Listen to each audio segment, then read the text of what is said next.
Olá, seja muito bem-vindo, muito bem-vinda. É um prazer ter você aqui conosco em mais um vídeo. Eu sou o Pedro e hoje nós vamos falar sobre o livro de Ezequiel, do capítulo 1 até o capítulo 20.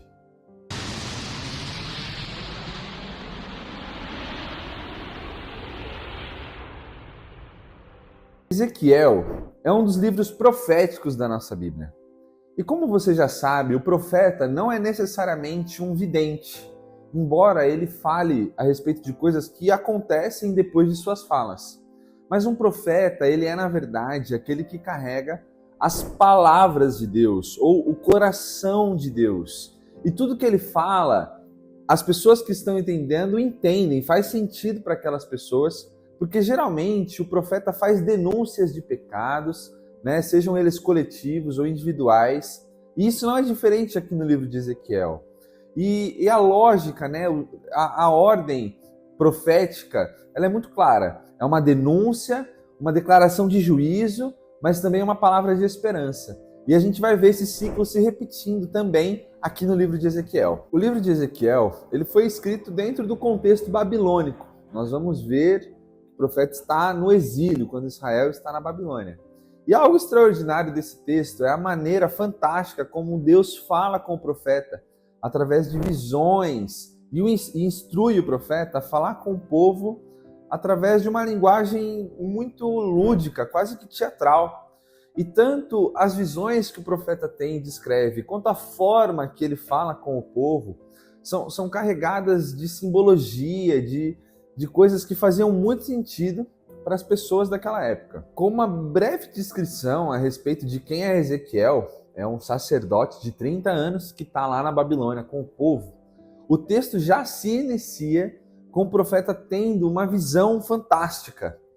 E como eu disse anteriormente, tanto as visões como o jeito que o profeta fala com o povo, eles são carregados de simbologia. E por isso acaba sendo muito difícil de serem compreendidas se a gente olhar elas fora do seu contexto. Recentemente, com o surgimento de várias inteligências artificiais, têm aparecido representações dessas visões de Ezequiel muito aquém, totalmente fora do sentido real que o profeta queria passar quando descrevia aquilo que ele viu da parte de Deus. O texto começa narrando a visão de seres celestiais e híbridos, uma mistura de homem com animais alados, e junto desses seres híbridos, umas rodas dentro de rodas, com olhos por todos os lados, e acima desses seres e dessas rodas existia uma plataforma muito brilhante com um trono sobre ela. Posteriormente, no capítulo 10, nós vamos ver que Ezequiel tem uma visão muito parecida com essa, onde esses seres celestiais híbridos são descritos como querubins, que são uma espécie de anjos. Figuras híbridas, misturadas, a mistura de um homem com animais, ou o mesmo ser com características de vários bichos diferentes, eram muito comuns naquela cultura, na cultura do Antigo Oriente.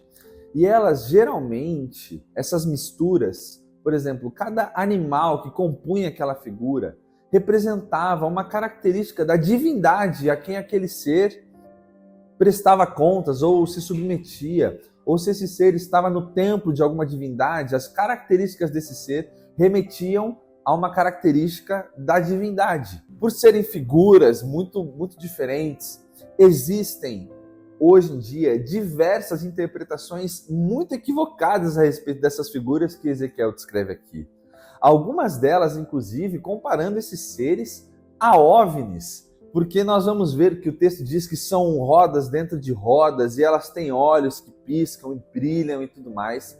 Então, algumas interpretações hoje em dia têm comparado essas figuras a coisas de filme de ficção científica. E, na verdade, o que o profeta está querendo descrever aqui é quase como uma carruagem celestial. Uma carruagem que estava carregando a glória, a presença de Deus. Porque o espanto que é gerado e descrito aqui pelo profeta não está só nas figuras descritas, mas também pelo fato de que a glória de Deus não estava em Israel. O profeta está falando da Babilônia. Então, está aparecendo aí na sua tela algumas imagens que representam melhor e de uma maneira mais fiel aquilo que o profeta estava tentando dizer. Depois disso, nos capítulos 2 e 3, nós vemos o profeta Ezequiel ser comissionado, escolhido por Deus para pregar ao povo de Israel exilado na Babilônia. Isso acontece quando o profeta vê descer um rolo da parte de Deus, com as palavras de Deus, e o profeta tem que comer esse rolo, engolir esse rolo com palavras de juízo, de denúncia, mas também de esperança.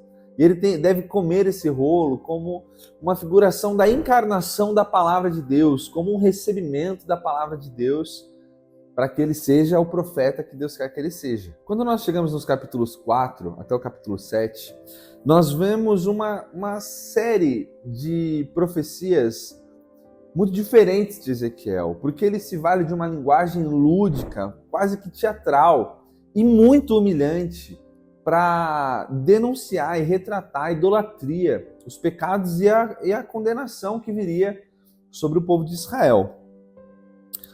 Tudo que Ezequiel faz aqui tem o seu efeito imediato, a compreensão ali é imediata. As pessoas que estão ouvindo ele falar entendem o que ele está querendo dizer. Tudo que ele faz ali tem um sentido. Desde cortar os seus cabelos, passar mais de um ano deitado sobre o mesmo lado e até comer os pães assados sobre fezes.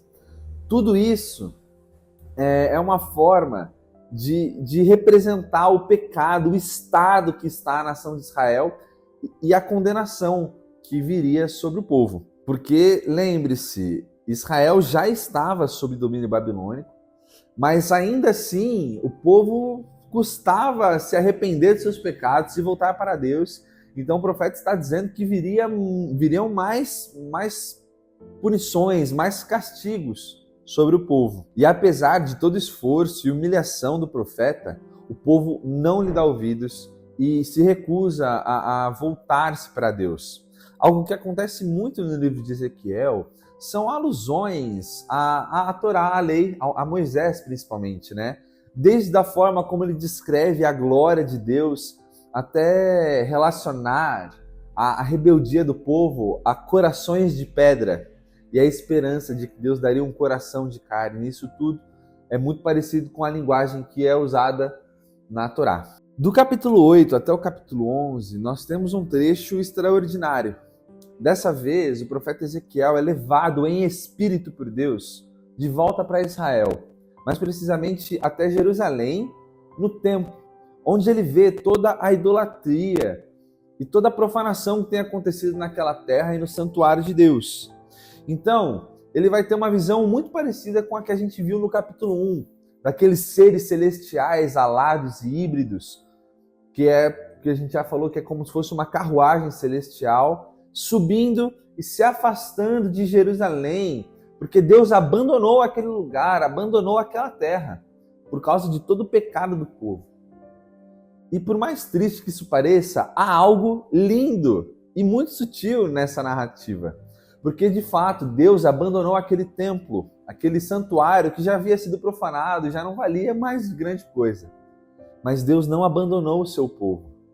Porque o profeta está vendo a presença de Deus lá na Babilônia. Então a gente vê que Deus, de fato, abandonou aquele templo.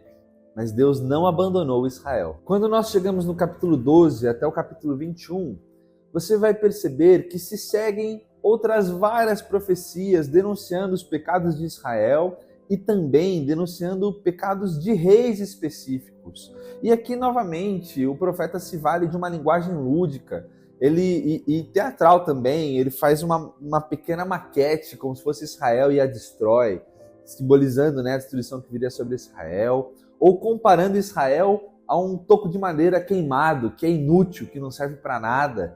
Ele compara Israel também a uma esposa infiel, ou a duas irmãs que vivem uma vida promíscua, sempre denunciando. Além disso, quando nós vemos os capítulos 14, 18 e 20, o profeta toma uma postura diferente, porque ele começa a dizer que tudo isso que tem acontecido com Israel, tanto o que está para acontecer, como, por exemplo, a destruição total de Jerusalém, do templo, isso tudo é justiça de Deus. Deus não está agindo com maldade com Israel, mas Israel está pagando por aquilo que plantou, está colhendo aquilo que plantou. Porque Israel foi idólatra, os profetas falaram, Israel foi injusta, foi pecadora, e por mais que os profetas denunciaram seus pecados, Israel se recusou a ouvir o que Deus estava falando. E tudo isso que tem acontecido e que Deus tem permitido que aconteça com Israel, nada mais é do que a sua justiça. Bom, por hoje nós vamos parar por aqui. Eu agradeço a sua presença e incentivo você a continuar conosco vendo os próximos vídeos do Hangar, porque eu tenho certeza que você vai ser muito abençoado. Grande abraço!